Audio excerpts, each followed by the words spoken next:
pulungan ang bagsak ng top 8 provincial level most wanted person matapos hahina ng warrant of arrest kaugnay sa kasong frustrated murder sa Davao Oriental. Ang report mula kay Patrolwoman Queenie Babes Arendain. Arestadong isang individual sa sinasagawang manhunt Charlie operation ng mga tauhan ng Baganga Municipal Police Station. Nito lamay 13 ng Oktubre taong kasalukuyan sa Barangay Central Baganga, Davao Oriental. Kilinala ni Police Major Randy T. Galicia, Acting Chief of Police ng Baganga Municipal Police Station, ang suspect na si Alias Rod, 26 taong gulang, na pawang residente ng nasabing lugar at tinaguri ang top 8 provincial level most wanted person.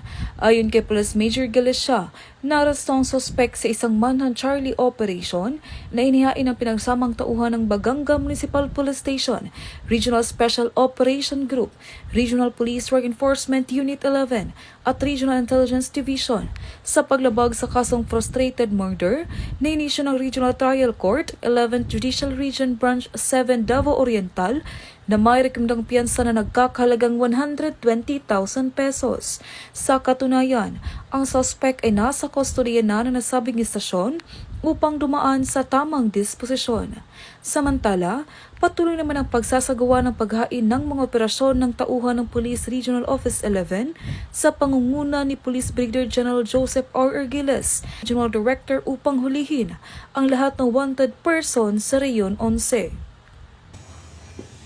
Mula dito sa Police Regional Office 11, ako yung PNN Correspondent Patrolwoman Queenie Babes Arendain, alagad ng batas, taga-taguyod ng Balitang Pulis.